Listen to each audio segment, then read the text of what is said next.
नमे श्री वर्धमानाय निर्धुत कलिल आत्मने सालोकानां तिलोकानां यद विद्या दर्पणाय ते। हम यहाँ मास्टर की का अध्ययन कर रहे हैं और उसमें उन शब्दों का अध्ययन कर रहे हैं जिनके तीन तीन भेद हैं। आज जो सबसे पहला शब्द है वो है केवली समुद्घात में निराहार समय, कपाट, प्रतर और लोक पूरण।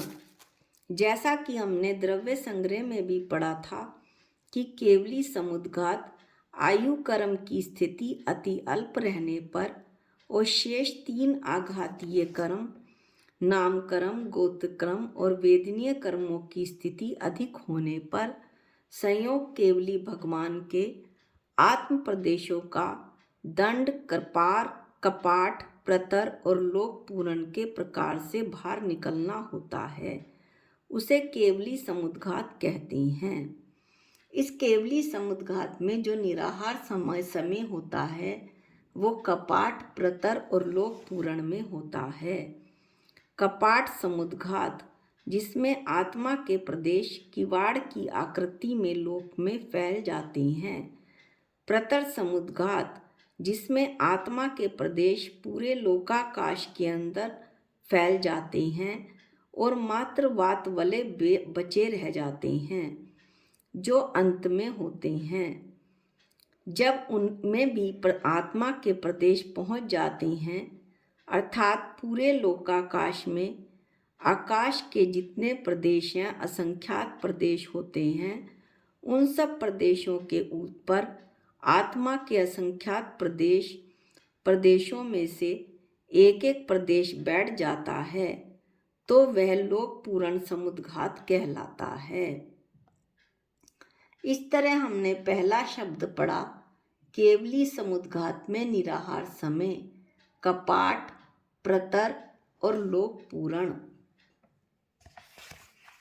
अब हम जो अगला शब्द पढ़ेंगे वो है चेतना। चेतना के तीन भेद हैं, ज्ञान चेतना, कर्म चेतना और कर्मफल चेतना। चेतना सब संवेदन गम्य अंतरंग प्रकाश स्वरूप भाव विशेष को चेतना कहते हैं। अपनी आत्मा के संवेदन से अंतरंग में जो प्रकाश स्वरूप भाव होता है, ऐसे भाव विशेष को चेतना कहते हैं। यह दो प्रकार की होती है, शुद्ध व अशुद्ध। ज्ञानी व वीतरागी जीवों को केवल जानने रूप जो भाव होता है वो शुद्ध चेतना कहलाती है। इसे ही ज्ञान चेतना भी कहते हैं। इसमें ज्ञान की केवल ज्ञप्ति रूप क्रिया होती है, यानी जानने रूप क्रिया होती है। ज्ञाता दृष्टा भाव से पदार्थों को मात्र जानना, उनमें इष्ट अनिष्ट बुद्धि न करना, यह इसका अर्थ है। अशुद्ध चेतना दो प्रकार की है, कर्म चेतना व कर्म फल चेतना। इष्ट अनिष्ट बुद्धि सहित पर पदार्थों में करने धरने के अहंकार सहित जानना सो कर्म चेतना है। और इंद्रिय जन्य सुख दुख में तन्मय होकर सुखी दुखी ऐसा अनुभव करना कर्मफल चेतना है। सभी संसारी जीवों में दोनों कर्म व कर्म फल चेतना ही मुख्य रूप से पाई जाती है। महाबी जो बुद्धिहीन असंगी जीव हैं, उनमें केवल कर्मफल चेतना ही है, क्योंकि वे केवल सुख दुख को भोग ही सकते हैं। बुद्धिपूर्वक कुछ करने का उनमें सामर्थ्य ही नहीं है। इस तरह से हमने चेतना के तीन भेद पढ़े, ज्ञान चेतना, कर्म चेतना और कर्म फल चेतना। अब हम अगला पढ़ते हैं भोग भूमि। भोग भूमि के तीन भेद हैं, उत्तम, मध्यम और जघन। अवसर्पणी के प्रथम तीन कालों में विद्यमान भरत क्षेत्र की भूमि भोग भूमि कहलाती है। इसे उत्तम, मध्यम और जघन्य के भेद से तीन भागों में भाजित किया गया है। अवसर्पणी के प्रथम सुषमा काल में उत्तम भोग भूमि होती है।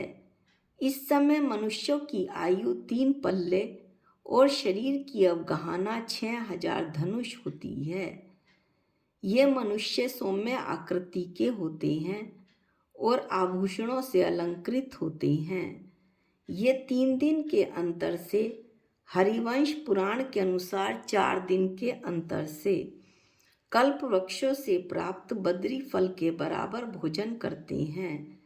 इन्हें कोई श्रम नहीं करना पड़ता, इनके कोई रोग नहीं होता, मल मूत्र की बाधा नहीं होती, कोई मानसिक पीड़ा नहीं होती और ना पसीना आता है, ना इनका असमय मरण ही होता है। स्त्रियों की आयु और ऊंचाई पुरुषों के समान होती है। स्त्री और पुरुष दोनों जीवन पर्यंत भोग भोगते हैं। भोग सामग्री इन्हें कल्प वृक्षों से प्राप्त हो जाती है। आयु के अंत में पुरुष को जमाई और स्त्री को छींक आती है और वे मरकर स्वर्ग चले जाते हैं। भोग भूमि का दूसरा भेद है सुषमा। दूसरे सुषमा काल में भोग भूमि का दूसरा भेद है मध्यम। जो दूसरा सुषमा काल है उसमें मध्यम भोग भूमि रहती है। इस काल के मनुष्य देवों के समान कांति के धारी होते हैं। उनकी आयु 2 पल्ले की और शारीरिक ऊंचाई 4000 धनुष होती है। ये 2 दिन, हरिवंश पुराण के अनुसार 3 दिन बाद कल्प वृक्ष से प्राप्त बहेड़े के बराबर आहार करते हैं। तीसरा भोग भूमि का जो भेद है वो है जगन्य भोग भूमि। तीसरे सुषमा दुष्मा काल में जगन्य भोग भूमि रहती है। इसमें मनुष्यों की आयु 1 पल्ले, शरीर 2000 धनुष ऊंचा और श्याम वर्ण का होता है। ये 1 दिन के, हरिवंश पुराण के अनुसार 2 दिन के अंतर से आंवले के बराबर भोजन करते हैं। यहाँ कर्म भूमिज मनुष्य और त्रियंशी जन्म लेते हैं तथा वे मरकर पहले और दूसरे स्वर्ग में अथवा भवनवासी आदि 3 स्थानों में उत्पन्न होते हैं। इस तरह हमने भोग भूमि के 3 भेद पढ़े, उत्तम, उत्तम, मध्यम और जघन्य। अब हम भोजन शब्द लेंगे और उसके 3 भेद पढ़ेंगे, सात्विक, तामसिक और राजसिक। हमारे शास्त्रों के और आयुर्वेद के अनुसार भोजन को 3 भागों में बांटा गया है। सात्विक भोजन, साधु संतों के साधारण भोजन को सात्विक भोजन कहते हैं। राजसिक भोजन, राजा महाराजाओं के घर में जो घी, तेल, मसालों का अधिक इस्तेमाल होकर भोजन बनता था वो राजसिक भोजन कहलाता था। तामसिक भोजन में मांस, मछली, लहसुन, प्याज आदि आते हैं। इस तरह से हमने भोजन के 3 भेद पढ़े, सात्विक, तामसिक और राजसिक। अब हम अगला भेद पढ़ेंगे, पल्ले।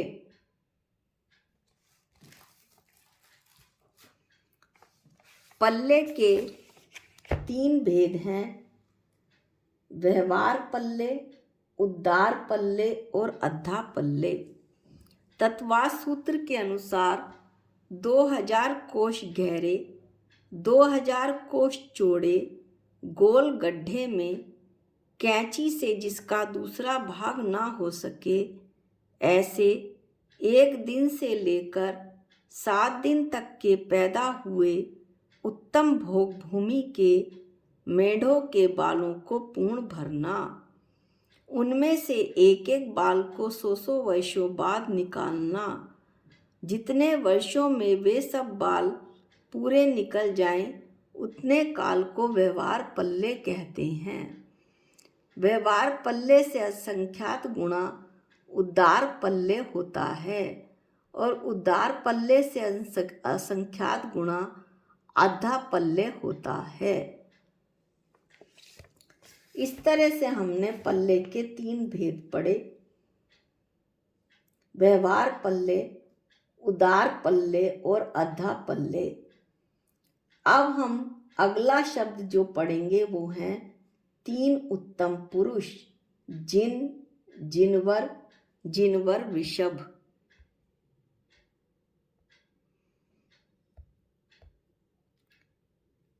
जो जिन शब्द है उसका अर्थ ऐसा है कि जो कर्म शत्रु को जीते वो जिन कहलाता है।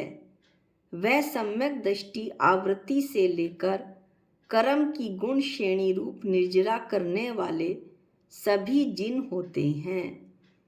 इन जिन में जो श्रेष्ठ है वो जिनवर, वर अर्थात श्रेष्ठ, जिनवर कहलाते हैं।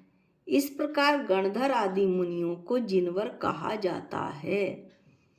इनमें जो विषभ अर्थात प्रधान, जिनवर विषभ, ऐसे भगवान तीर्थंकर परम देव हैं। उनमें प्रथम तो श्री ऋषभ देव हुए हैं और पंचम काल के प्रारंभ में तथा चतुर्थ काल के अंत में अंतिम तीर्थंकर श्री वर्धमान स्वामी हुए हैं। वे समस्त तीर्थंकर जिनवर विषभ हुए। इस तरह से हमने 3 शब्दों का अध्ययन किया। 3 उत्तम पुरुषों में जिन, जिनवर और जिनवर वृषभ। अब हमारा एक शब्द और रह गया है, जीव। पर्याप्ति की अपेक्षा लब्धे पर्याप्तक, निर्वृत्ते पर्याप्तक और पर्याप्तक। यद्यपि हमने इसका अध्ययन पहले कई बार कर लिया है, लेकिन एक बार फिर। लब्धे पर्याप्तक, जिस जीव की एक भी पर्याप्ति पूर्ण नहीं हुई है और होगी भी नहीं, उसे लब्धे पर्याप्तक कहते हैं। पर्याप्तियां 6 होती हैं। इसके बाद इसका अगला भेद है निर्वृत्ते पर्याप्तक। जिस जीव के शरीर की पर्याप्ति अभी पूर्ण नहीं हुई है परंतु नियम से पूर्ण होगी, उसे निर्वृत्ते पर्याप्तक कहते हैं। इसके बाद अगला भेद है पर्याप्तक। जो जीव पर्याप्ति नाम कर्म के उदय से अपने योग्य 6, 5, 4 पर्याप्तियों को पूर्ण करता है उसे पर्याप्तक कहते हैं। इसका हमने बहुत अच्छे से वर्णन द्रव्य संग्रह की गाथा 10 में किया था। इसके बारे में विशेष जानने के लिए आप द्रव्य संग्रह की गाथा 10 पढ़ सकते हैं। आज के वीडियो में इतना ही। आगे के शब्दों का अध्ययन हम अगले वीडियो में करेंगे। निज निधि निज में बताई, ये अनंत उपकार है। इसके लिए जिन वाणी माँ को वंदनानंत बार है, वंदनानंत बार है। सबको जय जिनेंद्र।